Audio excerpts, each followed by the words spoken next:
నమస్తే, నేను మీ నాగచంద్రుడు, సీనియర్ న్యాయవాది సనపల్లి. Bail application process.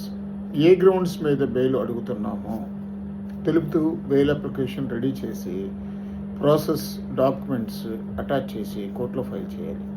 మనం బెయిల్ అప్లికేషన్ ఫైల్ చేసిన రోజునే డాక్యుమెంట్స్ అన్నీ కరెక్ట్గా ఉంటే క్రిమినల్ ఎంపీ నెంబర్ వస్తుంది. మరియు 2-3 డేస్ పీపీ గారికి నోటీస్ ఇవ్వమని స్టెప్ వేస్తారు. కొన్ని కేసుల్లో డిఫెక్ట్ కంప్లైంట్ కూడా నోటీస్ పంపాలి. వాయిదా రోజు పీపీ గారికి ఇచ్చిన నోటీసులో ఫైల్ చేయాలి. అదే రోజు హీరింగ్కి స్టెప్ వేస్తారు.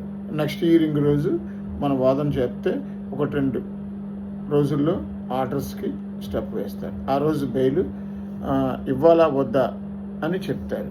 అంటే ఒక బెయిల్కి 7-10 డేస్ పడుతుంది.